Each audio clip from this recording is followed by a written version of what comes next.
For more information, please visit our website www.scienceworld.in.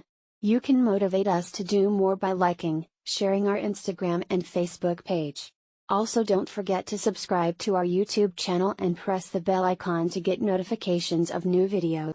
Hello everyone, आज के video में हम डिस्कस करने वाले हैं इम्पल्स के बारे में। इम्पल्स बड़ा ही मज़ेदार टॉपिक है। इम्पल्स होता क्या है? शॉर्ट ड्यूरेशन के लिए जो फोर्स अप्लाई होती है उसको हम इम्पल्स कहते हैं। देखिए, इम्पल्स के बहुत सारे एग्जांपल होते हैं, लेकिन आपको एक सिर्फ लाइन याद रखनी होगी, और वो क्या है? शॉर्ट ड्यूरेशन के लिए जो फोर्स अप्लाई होती है उसको हम इम्पल्स कहते हैं। शायद आप सही सोच रहे हैं। देखिए, जैसे कि आपने नोटिस किया होगा, पेरेंट्स भी कई बार इम्पल्स प्रोवाइड करते हैं। शॉर्ट ड्यूरेशन के लिए फोर्स होती है first time, second time, third time. किसी किसी के पास तो कुछ केसेस में तो क्या होता है, लगातार 10 से 15 फोर्सेज आ जाती हैं। तो हमेशा जब शॉर्ट ड्यूरेशन के लिए फोर्स अप्लाई होती है तो उसे क्या बोलते हैं? हम इम्पल्स कहते हैं। इम्पल्स के लिए देखिए एक फॉर्मूला होता है, सिंबल इसके लिए जो यूज़ किया जाता है, मैग्नीट्यूड जो आप देखते हैं वो क्या है? I. I is equal to F into T. I impulse को डिनोट करता है, एफ फोर्स को डिनोट करता है, और टी टाइम को। अगर आप फोर्स और टाइम में रिलेशन निकालते हैं तो एफ और टी के बीच में इन्वर्सली प्रोपोर्शनल का रिलेशन बनता है। इस बात का क्या मतलब है? अगर आप टाइम फैक्टर बढ़ाते हैं तो फोर्स का इफेक्ट कम हो जाता है।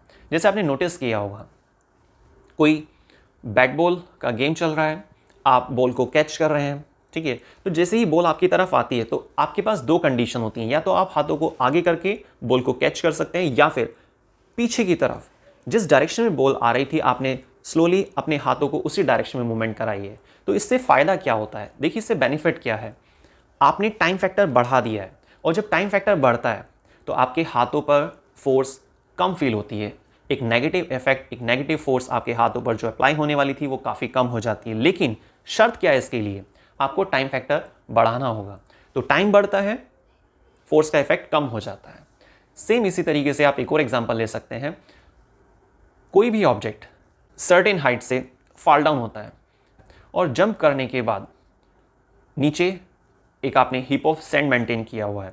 तो जब कोई ऑब्जेक्ट काफ़ी ऊंचाई से हीप ऑफ सैंड पर फॉल डाउन होता है तो ऐसी स्थिति में वो धीरे धीरे उसमें एम्बेड होने लगता है। तो टाइम फैक्टर बढ़ जाता है, और टाइम फैक्टर अगर बढ़ता है तो फोर्स का इफेक्ट, याद रखिएगा, कम हो जाता है। ठीक है?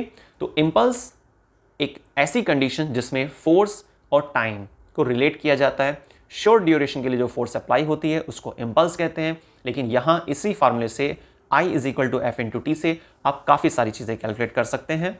तो देखते रहिए साइंस वर्ड में आने वाली सभी वीडियोज़ को। मिलते हैं नेक्स्ट वीडियो में, तब तक के लिए धन्यवाद।